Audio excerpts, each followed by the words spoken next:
अल्हम्दुलिल्लाहि रब्बिल आलमीन वस्सलातु वस्सलामु अला सय्यिदिल अंबियाइ वल मुरसलीन अम्मा बअद फअऊज़ु बिल्लाहि मिनश शैतानिर रजीम बिस्मिल्लाहिर रहमानिर रहीम अस्सलातु वस्सलामु अलैका या रसूलल्लाह व अला आलिका व अस्हाबिका या हबीबल्लाह अस्सलातु वस्सलामु अलैका या नबियल्लाह व अला आलिका व अस्हाबिका या नूरल्लाह।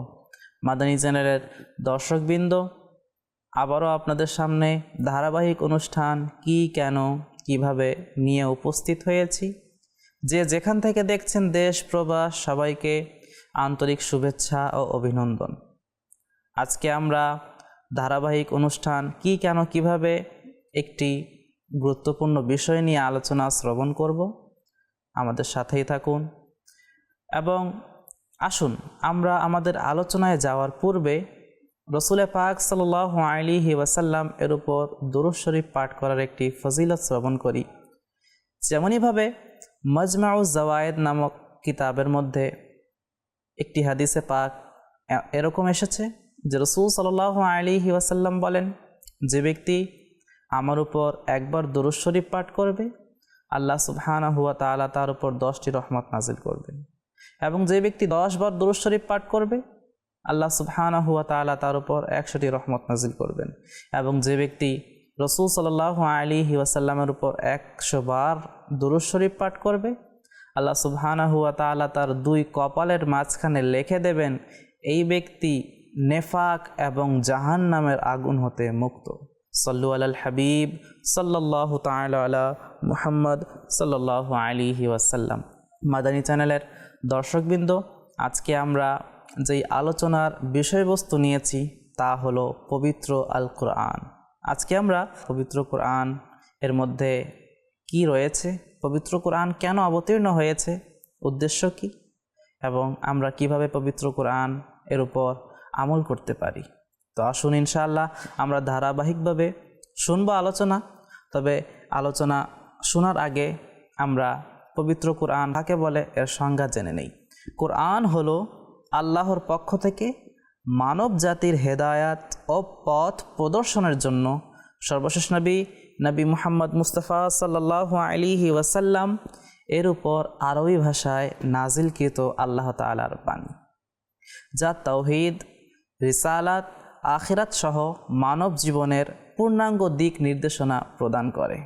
এটি লিপিবদ্ধ রয়েছে এবং কিয়ামত পর্যন্ত অবিকৃতভাবে সংরক্ষিত থাকবে, কেউ চাইলেও পরিবর্তন করতে পারবে না। আল্লাহ তাআলা এই পবিত্র কোরআনের হেফাজতের দায়িত্ব নিজেই নিয়েছেন, যেটা কিয়ামত পর্যন্ত কোনো বান্দা, কোনো ব্যক্তি, কোনো অমুসলিম চাইলেও একটি হরফও কম বেশ করতে পারবে না। তো আমরা জানতে পারলাম পবিত্র কোরআন কাহাকে বলে। পবিত্র কোরআনের সংজ্ঞার মধ্যেই যদি আমরা একটু লক্ষ্য রাখি, তাহলে পবিত্র কোরআন মূলত বান্দার মানবজাতির হেদায়েতের জন্য রাসূল সাল্লাল্লাহু আলাইহি ওয়াসাল্লামের উপর নাজিল করা হয়েছে। তাহলে ইনশাআল্লাহ আমরা বুঝতেই পেরেছি যে পবিত্র কোরআন নাজিল করার উদ্দেশ্য কি। তো তারপরেও আসুন আমরা পবিত্র কোরআন নাজিল করার উদ্দেশ্য আমরা কোরআনকে জিজ্ঞেস করি যে কোরআন আমাদের কি বলে, এই পবিত্র কোরআন রাসূল সাল্লাল্লাহু আলাইহি ওয়াসাল্লামের উপর কেন নাজিল করা হয়েছে। যেমনইভাবে সূরাতুল বাকারার মধ্যে আল্লাহ সুবহানাহু ওয়া তাআলা ইরশাদ করছেন, হে আমাদের প্রতিপালক, তাদের মধ্য থেকে একজন রসুল প্রেরণ করুন, যিনি তাদেরকে তোমার আয়াতসমূহ তিলাওয়াত করে শোনাবেন এবং তাদেরকে কিতাব ও হিকমতের শিক্ষা দিবেন এবং তাদের আত্মাকে, নফসকে পবিত্র করবেন। নিশ্চয়ই তুমি পরাক্রমশালী ও প্রজ্ঞাময়। আল্লাহ সুবহানাহু ওয়া তাআলা এই একটি আয়াতে পাকের মধ্যে সুস্পষ্টভাবে বর্ণনা করে দিয়েছে যে পবিত্র কোরআন নাজিল করার উদ্দেশ্য হচ্ছে মানুষকে পবিত্র করা। কোন বস্তু হতে পবিত্র করবে? ঘৃণিত বস্তু থেকে, অপবিত্র থেকে। আর এই অপবিত্র বস্তুগুলোই হলো গুনাহ। এগুলো থেকে বান্দাকে পবিত্র করার জন্য মূলত পবিত্র কোরআন নাজিল করা হয়েছে। তো আসুন আমরা এই দুনিয়ার দিকেও যখন তাকাই, একজন মানুষ যদি ডাক্তার হতে চায় তাহলে তাকে আগে ভালোভাবে এসএসসি, এইচএসসি পাশ করে ভালো একটি নাম্বার অর্জন করতে হয়। দেন সে কী করে? ভালো একটি মেডিকেল কলেজে অ্যাডমিশন নেয়, তারপরে সেখানে বিভিন্ন বিষয় নিয়ে তার নির্ধারিত কিছু বই পড়তে হয়, অধ্যয়ন করতে হয়। শেষমেশ ফলাফল পাস অথবা ফেল চলে আসে। ঠিক তেমনইভাবে আল্লাহ সুবহানাহু ওয়া তাআলা যে পবিত্র কোরআন নাজিল করেছেন, একজন বান্দার পরিপূর্ণ মুমিন হওয়ার জন্য শর্ত হচ্ছে এই পবিত্র কোরআনকে বোঝা, শোনা এবং আমল করার চেষ্টা করা, যে আল্লাহ সুবহানাহু ওয়া তাআলা এই পবিত্র কোরআনে আমাদের সাথে কি কথা বলছেন, কি বলতে চাচ্ছেন, আল্লাহর বাণীটা কি।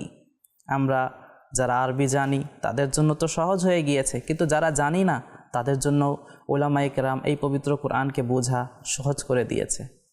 বিভিন্ন তাফসিরের কিতাব লেখা হয়েছে, অনুবাদ লেখা হয়েছে। গ্রহণযোগ্য তাফসির এবং অনুবাদ তারজামায়ে কানজুল ঈমান, আমরা সেটি অধ্যয়ন করলে পবিত্র কোরআন যেই উদ্দেশ্যে নাজিল করা হয়েছে আমরা সেটা জানতে ও বুঝতে পারবো। তো আসুন আমরা পবিত্র কোরআনে পাক তিলাওয়াত করার কিছু ফজিলত শ্রবণ করি। যে আল্লাহ রাসূল সাল্লাল্লাহু আলাইহি ওয়াসাল্লাম ইরশাদ করেছেন, খায়রুকুম মান তাআল্লামাল কুরআনা ওয়া আল্লামাহ, যে তোমাদের মধ্যে সর্বোত্তম ব্যক্তি সেই যে কোরআন নিজে শিখে এবং অপরকে শিখায়। কত সুন্দর একটি হাদিসে পাক রাসূল সাল্লাল্লাহু আলাইহি ওয়াসাল্লাম আপন নবুয়তি জবান দ্বারা ইরশাদ করছেন, সর্বশ্রেষ্ঠ ব্যক্তি সেই যে কোরআন শিখে এবং শিখায়। তো আসুন না আমরাও কোরআন শিখি। আমরা আমাদের এলাকার মধ্যে একটু দেখি কোথায় কোথায় কোথায় দাওয়াত ইসলামীর ইসলামী ভাইয়েরা, মুবাল্লিগে ইসলাম আমাদের জন্য প্রাপ্তবয়স্কদের মাদ্রাসাতুল মদিনা লাগিয়ে থাকে। আমরা সেখানে অধ্যয়ন করার চেষ্টা করি। আমাদের যদি বাচ্চা মাদানী মুন্না মাদানী মুন্নি হয়ে থাকে, সেক্ষেত্রে আমরা মাদ্রাসাতুল মদিনা বয়েজ অথবা গার্লসে ভর্তি করিয়ে দেই, অ্যাডমিশন করিয়ে দেই। সেখানে তারা পবিত্র কোরআন শিখতে পারবে। আমাদের জামিয়াতুল মদিনা রয়েছে, সেখানে আমরা অ্যাডমিশন করাই। ইনশাআল্লাহ দেখবেন এভাবে পবিত্র কোরআনের নূরের কারণে পবিত্র কোরআন আপনাদের পুরো বাড়িকে আলোকিত করবে ইনশাআল্লাহ তাআলা। রাসূল সাল্লাল্লাহু আলাইহি ওয়াসাল্লাম বলেন, কোরআনের প্রতিটি হরফ পাঠ করার বিনিময়ে 10টি নেকি অর্থাৎ সওয়াব লেখা হয়। আমি এটা বলছি না যে আলিফ লাম মিম একটি হরফ, বরং আলিফ একটি হরফ, লাম একটি হরফ এবং মিম একটি হরফ।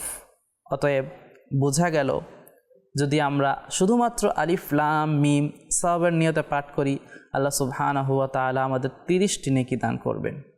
এই পবিত্র কোরআন পাঠ করার ফজিলত কত বেশি। আমরা সওয়াবের রাস্তা খুঁজি, আমরা নেকি করার রাস্তা খুঁজি। পবিত্র কোরআন যদি আমরা সময় পাই খুলে দেখি, খুলে পাঠ করার চেষ্টা করি, তাহলে আল্লাহ সুবহানাহু ওয়া তাআলা আমাদেরকে সেই প্রতিদানগুলো দান করবেন ইনশাআল্লাহ তাআলা। মাদানী চ্যানেলের দর্শকবৃন্দ, আসুন এই পবিত্র কোরআন আমাদের কাছে এসেছে হেদায়েতের বাণী নিয়ে। যদি কোনো বান্দা দুনিয়াতে থাকার পরেও পবিত্র কোরআনের উপর আমল না করে, তাহলে কাল কিয়ামতের ময়দানে তাকে জবাবদিহিতা করতে হবে। যেমনইভাবে আল্লাহ সুবহানাহু ওয়া তাআলা একটি আয়াতে পাকের মধ্যে ইরশাদ করছেন, ফাস্তামসিক বিল্লাযী উহিয়া ইলাইকা ইন্নাকা আলা সিরাতিম মুস্তাকিম ওয়া ইন্নাহু লাযিকরুন লাকা ওয়া লিকওমিকা ওয়া সাওফা তুসআলুন। অর্থাৎ হে নবী, আপনি সেই কিতাবকে শক্তভাবে আঁকড়ে ধরুন যা আপনার প্রতি ওহী করা হয়েছে। নিশ্চয় আপনি সঠিক পথে আছেন, আর এই কোরআন তো আপনার জন্য এবং আপনার কওমের জন্য এক মহান মর্যাদা, এবং শীঘ্রই তোমাদেরকে এর ব্যাপারে জিজ্ঞাসা করা হবে। মাদানী চ্যানেলের দর্শকবৃন্দ, পবিত্র কোরআন আমাদের মাঝে আছে। পবিত্র কোরআন আমাদের আলমারিতে শোকেসে সুন্দর করে সাজানো আছে, কিন্তু পবিত্র কোরআন আমরা অনেক সময় শুধুমাত্র খুলি এই জন্য যে মৃত ব্যক্তিকে ইসালে সওয়াব করতে হবে।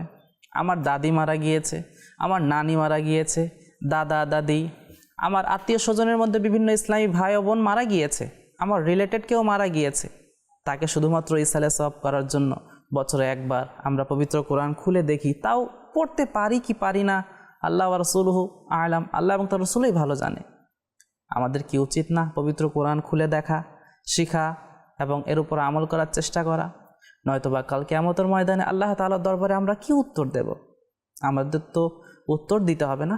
আল্লাহ তাআলা তো তখন আমাদেরকে সরতে দেবেন না যতক্ষণ না আমাদের কাছ থেকে উত্তর নিয়ে নেন। এই পবিত্র কোরআনে আল্লাহ সুবহানাহু ওয়া তাআলা কোরআনের গুরুত্ব ও দায়িত্ব স্মরণ করে দিয়েছেন। শুধুমাত্র কোরআনে পাক তিলাওয়াত করলেই হবে না, এর উপর আমল করতে হবে। এটাকে বোঝার চেষ্টা করতে হবে। আল্লাহ সুবহানাহু ওয়া তাআলা অন্য জায়গায় ইরশাদ করছেন যে যারা কোরআন থেকে মুখ ফিরিয়ে নেবে, কোরআন এর বাণী তাদের কাছে এসেছে, তাদেরকে কোনো ব্যক্তি নেকির দাওয়াত দিয়েছে, কোরআনের কথা বলেছে, কিন্তু তারা কোরআনের উপর আমল করে নাই, কোরআন থেকে মুখ সরিয়ে নিয়েছে, আল্লাহ সুবহানাহু ওয়া তাআলা তাদের ব্যাপারে ইরশাদ করছেন, আর যে আমার জিকির অর্থাৎ কোরআন থেকে মুখ ফিরিয়ে নেবে তার জন্য সংকীর্ণ জীবন থাকবে, আর আমি কিয়ামতের দিন তাকে অন্ধ অবস্থায় উঠাবো। আল্লাহ সুবহানাহু ওয়া তাআলা আরও ইরশাদ করছেন, সে বলতে লাগবে, হে আমার প্রতিপালক, কেন আমাকে অন্ধ অবস্থায় উঠালে? অথচ আমি তো দৃষ্টিসম্পন্ন ছিলাম, অর্থাৎ আমি তো চোখওয়ালা ছিলাম, আমার চোখ তো ভালো ছিল, কিন্তু মৃত্যুর পরে আমার দৃষ্টিশক্তি চলে গিয়েছে কেন? আল্লাহ তাআলা বলবেন, ঠিক এমনই আমার আয়াতসমূহ তোমার কাছে এসেছিল, কিন্তু তুমি সেগুলো ভুলে গিয়েছিলে, তেমনি আজ তোমাকে ভুলিয়ে দেয়া হয়েছে। মাদানী চ্যানেলের দর্শকবৃন্দ, আল্লাহ সুবহানাহু ওয়া তাআলা এখানে আমাদের জন্য কত কঠিনভাবে ইরশাদ করেছেন, যারা কোরআন থেকে মুখ ফিরিয়ে নেবে আল্লাহ সুবহানাহু ওয়া তাআলা এর রহমত থেকে কাল কিয়ামতের ময়দানে তারা বঞ্চিত থাকবে। তো আমরা যদি আল্লাহ সুবহানাহু ওয়া তাআলার রহমত থেকে বঞ্চিত থাকি, সেক্ষেত্রে আমাদের পরিণাম কি হতে পারে? তো পবিত্র কোরআনকে আজই খুলুন, পড়ার চেষ্টা করুন, বোঝার চেষ্টা করুন। আপনি বাহিরে থাকলেও সমস্যা নেই, আমাদের অনলাইন একাডেমি রয়েছে, আপনি যোগাযোগ করুন, আপনাকে কোরআন শিক্ষা করার ব্যবস্থা করে দেয়া হবে। আপনি কোরআন শিখতে পারবেন আপনার সময় অনুযায়ী। আপনি বড় হয়ে গিয়েছেন, চিন্তার কিছুই নেই। চেষ্টা করলে বলা হয়ে থাকে মান জাদ্দা ওয়াজাদা, যে ব্যক্তি চেষ্টা করে সে কোনো না কোনো পদ্ধতি পেয়েই যায়। তো আসুন না আমরা বিভিন্ন তাল বাহানা না দিয়ে আল্লাহ সুবহানাহু ওয়া তাআলার দিকে ফিরে আসি এবং আমরা পবিত্র কোরআন শুদ্ধ করে এর উপর আমল করার চেষ্টা করি। অন্য একটি জায়গার মধ্যে আল্লাহ সুবহানাহু ওয়া তাআলা ইরশাদ করছেন, আউযু বিল্লাহি মিনাশ শাইতানির রাজিম, বিসমিল্লাহির রহমানির রহিম, ইয়া ওয়াইলাতা লাইতানি লাম আত্তাখিজ ফুলানান খলিলা লাকাদ আদাল্লানি আনি যিকরি বাদা ইজ জাআনি ওয়া কানা শাইতানু লিল ইনসানি খাযুলা ওয়া ক্বালা আর-রাসূল ইয়া রাব্বি ইন্না কওমি ইত্তাখাযু হাযাল কুরআনা মাহজুরা। অনুবাদ, হায় আফসোস, ইস, যদি আমি অমুককে বন্ধুরূপে না নিতাম, সে তো আমার কাছে জিকির অর্থাৎ আল্লাহর বাণী আসার পর আমাকে তা থেকে বিভ্রান্ত করেছিল। আর শয়তান তো সবসময় মানুষকে ধোঁকা দিয়ে ছেড়ে দেয়। এবং রাসূল সাল্লাল্লাহু আলাইহি সাল্লাম বলবেন, হে আমার প্রতিপালক, হে আমার রব, আমার কওম তো এই পবিত্র কোরআনকে ছেড়ে দিয়েছিল। মাদানী চ্যানেলের দর্শকবৃন্দ, অন্য জায়গায় যেখানে আমরা রাসূল সাল্লাল্লাহু আলাইহি সাল্লাম এর দয়ার আলোচনা শ্রবণ করে থাকি, ঠিক তেমনইভাবে এখানে আল্লাহ সুবহানাহু ওয়া তাআলা ইরশাদ করছেন, কাল কিয়ামতের ময়দানে ওই রাসূল সাল্লাল্লাহু আলাইহি সাল্লাম আল্লাহ তাআলার দরবারে বিচার দেবেন। হে আল্লাহ, হে আমার প্রতিপালক, আমার এই সমস্ত লোকেরা, আমার এই কওমেরা পবিত্র কোরআনকে ছেড়ে দিয়েছিল, পবিত্র কোরআনের উপর আমল করে নাই, পবিত্র কোরআনকে মিথ্যা প্রতিপন্ন করেছে। যেখানে আল্লাহ সুবহানাহু ওয়া তাআলার দরবারে তার রাসূল সাল্লাল্লাহু আলাইহি সাল্লাম যদি বিচার দেন, তাহলে সেই বিচারটা কেমন হবে? তো আসুন না আমরা ফিরে আসি, আমরা পবিত্র কোরআনকে শেখার চেষ্টা করি। তেমনইভাবে সাহাবায়ে কেরাম আলাইহিমুর রিদওয়ান, তারা এই পবিত্র কোরআন শোনার পর তাদের আচরণ কেমন ছিল, তারা কি করতেন, এই পবিত্র কোরআনের উপর কেমন আমল করতেন, আমল করলে ওয়ালা ছিলেন। আসুন আমরা একটি ঘটনা দ্বারা শ্রবণ করি যে আল্লাহ সুবহানাহু ওয়া তাআলা যখন একটি আয়াতে কারিমা নাজিল করলেন, তোমাদের মধ্যে কে আছে যে আল্লাহকে উত্তম ঋণ দেবে, যাতে আল্লাহ তার জন্য বহুগুণ বৃদ্ধি করে দেন। কমিয়ে দেয়া এবং বাড়িয়ে দেয়া আল্লাহরই ইখতিয়ারে রয়েছে, তার কাছেই তোমাদেরকে ফিরে আসতে হবে। যখন এই আয়াতে কারিমা নাজিল হয়, আবু দাহদাহ রাদিয়াল্লাহু তাআলা আনহু, তিনি সাহাবী রাসূল, এই আয়াত শোনার সঙ্গে সঙ্গে একটি বাগান যা তার খুবই প্রিয় ছিল, তার সম্পত্তি ছিল, তিনি সাথে সাথে আল্লাহ তাআলার রাস্তায় সেটি সাদকা করে দিলেন, দান করে দিলেন। তিনি ঘরে গিয়ে তার স্ত্রীকে বললেন, আমি এই বাগানটি আল্লাহর রাস্তায় দান করে দিয়েছি। তখন তার স্ত্রীও নেককার ছিল, সাহাবিয়া ছিল, সেও বলতে লাগলো, তুমি চমৎকার একটি ব্যবসা করেছো, বাণিজ্য করেছো। মাদানী চ্যানেলের দর্শকবৃন্দ, এটাই ছিল সাহাবায়ে কেরাম আলাইহিমুর রিদওয়ানের প্রতিক্রিয়া। তারা পবিত্র কোরআনকে শুনতেন, বুঝতেন, বুঝার পরে এর উপর কেমনভাবে আমল করার জন্য লেগে যেতেন। যেমনটি এই সাহাবী রসুল এর ব্যাপারে আমরা শুনতে পারলাম যে তার একটি বাগান ছিল, খুবই প্রিয় বাগান ছিল, সম্পত্তি ছিল এটি, কিন্তু তিনি সম্পত্তিকে তিনি কিছুই মনে করলেন না, বরঞ্চ তিনি আল্লাহ তাআলার রাস্তায় সদকা করে দিলেন এবং আখিরাতের ব্যবসা করে নিলেন, যেন আখিরাতে শান্তিতে থাকা যায়। তো তাদের জীবনী থেকে আমরা কি শিখতে পারি? তাদের জীবনী শুধুমাত্র কি কিতাবের মধ্যেই এবং ঘটনার মধ্যেই কি সীমাবদ্ধ? আমাদের জন্য কি এটি পথ প্রদর্শক হিসেবে কাজ করবে না? আসুন না আমরা সাহাবায়ে কেরাম আলাইহিমুর রিদওয়ান এর জীবনী থেকে শিক্ষা নেই। মাদানী চ্যানেলের দর্শকবৃন্দ, আমরা শুনছিলাম পবিত্র কোরআন সম্পর্কে, ঠিক তেমনিভাবে আমরা পবিত্র কোরআনের জ্ঞান, ইলম কীভাবে অর্জন করব, আল্লাহ সুবহানাহু ওয়া তাআলা নিজেই এর পদ্ধতি বর্ণনা করে দিয়েছেন। আসুন আমরা শ্রবণ করি। আল্লাহ সুবহানাহু ওয়া তাআলা একটি আয়াতে পাকের মধ্যে ইরশাদ করছেন, এটি একটি কল্যাণময় গ্রন্থ যা আমি তোমার প্রতি নাজিল করেছি, যাতে তারা এর আয়াতসমূহ নিয়ে চিন্তা ভাবনা করে এবং বুদ্ধিমানরা উপদেশ গ্রহণ করে। আল্লাহ সুবহানাহু ওয়া তাআলা এই আয়াতের মধ্যে সুস্পষ্ট ভাষায় ইরশাদ করে দিয়েছেন পবিত্র কোরআন নাজিল করার কারণ কি এবং কিভাবে আমরা এই পবিত্র কোরআন এর উপর আমল করতে পারবো। আল্লাহ সুবহানাহু ওয়া তাআলা এখানে দুটি কথা উল্লেখ করেছেন যে এই পবিত্র কোরআন শুধুমাত্র বরকতময় কিতাব এটাই না, বরঞ্চ এর আয়াতসমূহ নিয়ে গভীরভাবে চিন্তা ভাবনা করা, যেটাকে আমরা তাজাক্কুর বলি, নসিহত বা উপদেশ গ্রহণ করা।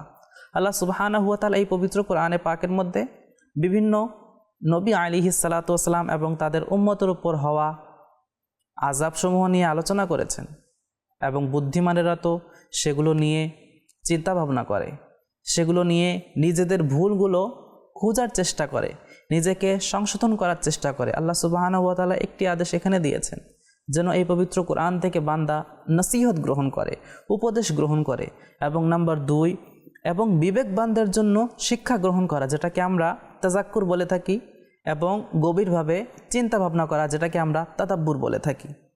কোরআন প্রকৃত উপকার আমরা তখনই অর্জন করতে পারবো পবিত্র কোরআনকে যখন আমরা বুঝে পড়ার চেষ্টা করব।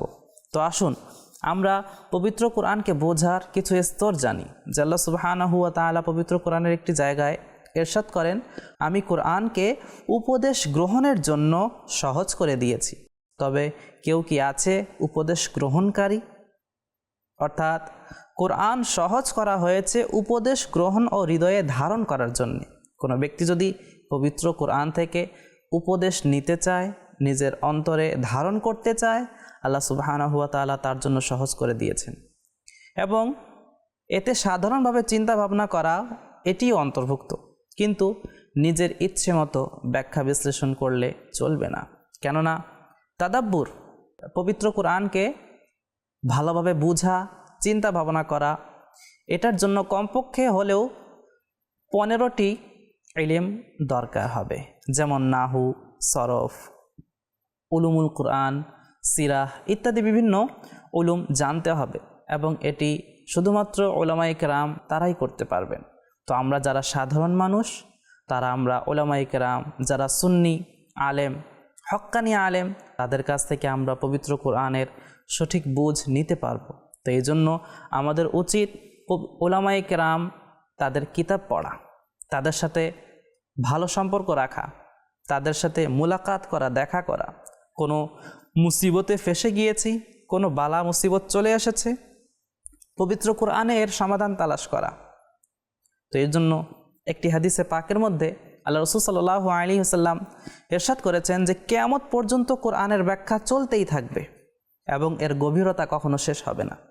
আল্লাহ সুবহানাহু ওয়া তাআলা এই পবিত্র কোরআনে এত বেশি খাজানা লুকিয়ে রেখেছেন যে কিয়ামত পর্যন্ত মানুষ এখানে চিন্তা ভাবনা করতে থাকবে, নতুন নতুন জ্ঞান এখান থেকে পেতেই থাকবে। তেমনইভাবে আমি যদি জিজ্ঞেস করি, শয়তান যদি এখন আমাদের ধোঁকা দেয়, এই পবিত্র কোরআন তো বুঝতে আমাদের অনেক সময় লেগে যাবে, এই কোরআন বোঝা অনেক কঠিন, এই পবিত্র কোরআনকে বুঝতে হলে 15টি ইলমের উপর আমরা পাণ্ডিত্য অর্জন করতে হবে, সেক্ষেত্রে পবিত্র কোরআন বুঝতে পারবো। তবে যদি আমরা চাই, আমাদের জন্য সহজ করে দিবেন আল্লাহ সুবহানাহু ওয়া তাআলা। আল্লাহ সুবহানাহু ওয়া তাআলা নিজেই ইরশাদ করেছেন না যে আমি পবিত্র কোরআনকে ধারণ করার জন্য, নসিহত গ্রহণ করার জন্য সহজ করে দিয়েছি। তো এজন্য আসুন আমরা বর্তমান সময়ে যে এত বেশি লজ্জিত, এটার মূল কারণ উলামায়ে কেরাম বর্ণনা করেন, মুসলমানদের বর্তমান পতনের 2টি মূল কারণ হলো, নাম্বার 1 কোরআন থেকে মুখ ফিরিয়ে নেয়া এবং পারস্পরিক বিভেদ। আজ আমরা যদি আমাদের সমাজের মধ্যে দেখি, এক ভাই অপর ভাইকে দেখতে চাই না, এক ভাই অপর ভাইকে সবসময় আমরা ঝগড়া এবং লড়াই বিবাদের মধ্যেই গ্রেফতার থাকি, লিপ্ত থাকি। আমরা কোথায় তাদের সাথে ভালো আচরণ করব, তাদের সহযোগিতা করব, এই চিন্তা আমাদের মাথা থেকে শয়তান বের করে দিয়েছে। কিভাবে আমি তাকে নিচু নামাবো, কিভাবে তার থেকে আমি বেশি সম্পদ অর্জন করে তার উপরে চলে যাব, আমি পুরো এলাকার উপর কিভাবে রাজত্ব করব, কিভাবে আমি দেশ চালাবো, আমাদের চিন্তা ভাবনায় এগুলো ঢুকে গিয়েছে। কিন্তু আমি নিজের জীবন কিভাবে পরিচালনা করব, আমি কিভাবে আমার মুসলমান ভাইদের উপকৃত করব, কিভাবে আমি আমার পরিবারকে জাহান্নামের আগুন থেকে বাঁচাবো, এই বিষয়গুলো আমাদের ধ্যানে নেই। তো আসুন না, এই পবিত্র কোরআনকে আমরা বুঝি। বোঝার উপায় উলামায়ে কেরাম তাদের কিতাবাদি অধ্যয়ন করা, আমির আহলে সুন্নাত দামাত বারকাতুহুমুল আলিয়া এর লেখা বিভিন্ন রিসালাগুলো পাঠ করা, ইসলাহি বয়ানগুলো শ্রবণ করা, মাদানী চ্যানেলের সাথে সঙ্গ দিয়ে সবসময় মাদানী চ্যানেল দেখতে থাকা, তাহলে কিছু না কিছু এভাবে ইনশাআল্লাহ আমরা শিখেই যাব। তো আসুন আজ থেকে আমরা ভরপুর নিয়ত করি যে আমরা এই পবিত্র কোরআনকে বুঝব, নিজে পড়ব, অপরকে পড়ার জন্য উৎসাহিত করব এবং নিজের দুনিয়া এবং আখিরাতকে আলোকিত করব। আল্লাহ সুবহানাহু ওয়া তাআলা আমাদের সবাইকে সঠিক বুঝার, আমল করার তৌফিক দান করুক। আমিন বিজাহিন নবিয়িল আমিন সাল্লাল্লাহু আলাইহি ওয়াসাল্লাম। দেখতে থাকুন মাদানী চ্যানেল বাংলা। সল্লু আলাল হাবিব সাল্লাল্লাহু তাআলা আলা মুহাম্মদ সাল্লাল্লাহু আলাইহি ওয়া আলিহি ওয়াসাল্লাম।